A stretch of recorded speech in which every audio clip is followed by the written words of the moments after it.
నమస్తే, నేను మీ కిరణ్ కుమార్. దేశం కోసం ధర్మం కోసం గౌరవనీయులు ఉప ముఖ్యమంత్రి వారిలో మన కొణిదెల పవన్ కళ్యాణ్ గారికి శిరస్సు వంచి, అయ్యా మీ ఆధ్వర్యంలో ఉన్నటువంటి ఫారెస్ట్ డిపార్ట్మెంట్ కావచ్చు, పంచాయతీ శాఖ కావచ్చు, అలాగే మీ పార్టీలో మినిస్టర్గా ఉన్నటువంటి మన టూరిజం శాఖ కావచ్చు, ఈ 3 శాఖలు మీ దగ్గర ఉన్నాయి. అందుకే మీకు మా యొక్క హిందువుల యొక్క విన్నపం మీకు విన్నవించాలని ఈ వీడియో చేస్తున్నాం. అయ్యా పవన్ కళ్యాణ్ గారు, మేము ఫస్ట్ హిందువులు గర్వపడింది ఎప్పుడురా అంటే, ఆంధ్ర రాష్ట్రంలో మీరు ఎప్పుడైతే సనాతన ధర్మం కోసం హిందువుల కోసం గలమెత్తారో, రాష్ట్రంలో మొట్టమొదటి మగాడయ్యా ఈ పవన్ కళ్యాణ్. హిందువులకంటూ ఒక నాయకుడు ఆంధ్రప్రదేశ్లో నిలిచాడు, ఆంధ్రప్రదేశ్లో హిందువుల కోసం ఒక నాయకుడు ఉద్భవించాడు అని చెప్పి మేము ఎంతో గర్వపడ్డాం. మీ యొక్క మాటలకు మేము ఇన్స్పైర్ అయ్యాం. మీరు ఎప్పుడైతే సనాతన ధర్మరక్షణ బోర్డు సాధన కోసం, సనాతన ధర్మరక్షణ కోసం అవసరమైతే మీ ప్రాణాలు ఇస్తామని సాక్షాత్ 7 కొండల స్వామి దగ్గర ఆయన పాదాల చెంత మీరు మాటిచ్చారు.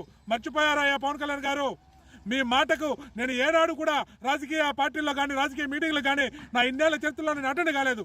అలాంటిది మీ యొక్క నిబద్ధతకి, మీలో ఉన్నటువంటి నిజాయితీకి, మీలో మార్పుకి, మీరు సనాతన ధర్మం కోసం మీరు ఇచ్చినటువంటి స్టేట్మెంట్లు నిజం అనుకొని, ఒక హిందువుగా ఇన్నేళ్లకు గాను ఒక హిందువుకు రక్షకుడుగా ఒక నాయకుడు వచ్చాడని చెప్పి ఆనందంగా ఆ రోజు నేను మీ మీటింగ్ కూడా వచ్చాను. మీరు ఇచ్చినటువంటి స్టేట్మెంట్ నేనే కాదు, ఎంతోమంది హిందూ ఆశావాదులకి ఒక జీవం పోసినట్టు అయింది. అలాంటిది మీ అండర్లో ఉన్నటువంటి ఈ 3 మినిస్టర్లు మీ అండర్లో ఉన్నాయి.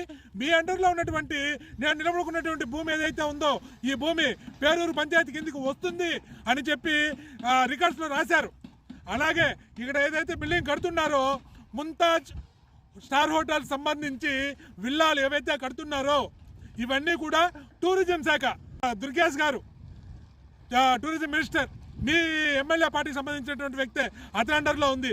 ఇంకా నా వెనకాల ఉంటుంది 7 కొండల ఫారెస్ట్ ఏదైతే ఉందో, దానికి మీరే మంత్రివర్యులు. పంచాయతీకి ఫారెస్ట్కి మీరే మంత్రివర్యులుగా ఉండి, మేము 3 నెలలుగా నిరంతరం దీని మీద పోరాటం చేస్తుంటే ఈ హోటల్ ఎత్తివేయాలని మీరు ఏమాత్రం పట్టించుకోకుండా మీరు అన్ని తిరుక్కుంటూ స్టేట్మెంట్లు ఇస్తూ ఉన్నారు. ఒక్కసారి పవన్ కళ్యాణ్ గారు ఆలోచించాలి. ఇప్పటికే మీ పంచాయతీ శాఖ నుంచి 3 నోటీసులు ఇచ్చారు, అనుమతి లేదు, పనులు ఆపేయండి అని. అంటే దాని ఉద్దేశం వేగంగా పనులు చేసుకోమని ముంతాజ్ హోటల్కి మీరు ఇండికేషన్ ఇచ్చారా? అనుమతులు లేకుండా కడుతున్నటువంటి అక్రమ కట్టడాలని తక్షణమే నిలిపివేసి వాటిని కూల్చివేయాలని చెప్పి గ్రీవెన్స్ డే రోజున తిరుపతి కలెక్టర్ గారికి రికార్డు స్థాయిలో 70కి పైగా ఫిర్యాదులు అందజేశాం. అయినా కూడా ఇంతవరకు ఎటువంటి స్పందన లేదు. ఇక్కడ కట్టడాలు కొనసాగుతూనే ఉన్నాయి. Oberoi group, Trident and Mumtaz 3 కలిపి మీరు వాళ్ళకి ఏమన్నా భయపడుతున్నారా? ఇది ఏదన్నా ఉంటే దయచేసి మాకు చెప్పండి. మా కంఠశ్వాస లేకుండా మేము కూడా అన్నీ మూసుకొని ఒక మూల కూర్చుంటామయ్యా. మాకు ధర్మానికి, ధర్మ రక్షణ కోసం ఏ నాయకుడు లేడని మేము ఒక మూల కూర్చోవాల్సిన పరిస్థితి ఏర్పడుతుంది. ఇంకా ముఖ్యంగా మా తిరుపతిలో బీజేపీ సంబంధించినటువంటి ఒక టీడీడీ బోర్డు మెంబర్ కూడా ఉన్నాడు. తను కూడా ఇక్కడికి వచ్చి సెల్ఫీ వీడియో పెట్టి దీని మీద మాట్లాడాడు. దాని తర్వాత ఇంతవరకు స్పందన లేదు. బీజేపీ నాయకుల్ని అలాగే మిగతా హిందూ సంఘాలకు కోరుతున్నా, ఏంటి మీ స్టాండ్ దీనిపైన? సాక్షాత్ 7 కొండల కింద ఏదైతే రోడ్డు ఉందో, రోడ్డు నుంచి లోపలంతా 7 కొండలు అని చెప్పి 2007లో జీవో కూడా ఇచ్చారు. మన టీటీడీ చైర్మన్ గారు బిఆర్ నాయుడు గారు హైకోర్టుకి వెళ్ళి చెప్తారు, ఈ ల్యాండ్కి మాకు సంబంధం లేదు అని. అయ్యా ఒకసారి మీరు జీవో చదవండి. ఆ జీవోలో 6వ పేరాలో ఉంది క్లియర్గా, శ్రీవారి మెట్ల కానించి ఈ పక్క అలిపిరి దాకా మొత్తం ట్రాన్స్పోర్ట్ సంబంధించినటువంటి రోడ్డు ఏదైతే ఉందో, మోటార్ వెహికల్ రోడ్డు ఉన్నది ఇది ఒక్కటే అండి. ఇక్కడ దాని లోపల ఉన్నదంతా కూడా టీటీడీ 7 కొండలకు సంబంధించిన ల్యాండ్ అని చెప్పి వాళ్ళు క్లియర్గా ఇచ్చారు. మీకు ఆ జీవో కూడా కనపడలేదనంటే బిఆర్ నాయుడు గారు, మిమ్మల్ని కూడా మేము చాలా ఆనందించామండి. మీరు చైర్మన్ అయిన తర్వాత మీరు చాలా పద్ధతిగా ఉంటాను, నిజాయితీగా ఉంటాను, 7 కొండల స్వామి కోసం మీరు ప్రాణమైన ఇస్తాను అని అంటే ఏమో అనుకున్నాం. కానీ మీ ఇద్దరి ప్రాణాలు, పవన్ కళ్యాణ్ గారు అలాగే బిఆర్ నాయుడు గారి యొక్క ప్రాణాలు అదేదో పాతాళ భైరవి సినిమాలో ఎక్కడో చిలకలో ఉన్నట్టు, అక్కడ ఒక మాంత్రికుడి చేతిలో ఉన్నట్టు ఉన్నాయండి. ఆయన అక్కడైతే ఆ మాంత్రికుడు ఎప్పుడైతే చిలకను పట్టుకుంటున్నాడో మీరు ఇక్కడ సైలెంట్ అయిపోతున్నారు, మాట్లాడటం లేదు.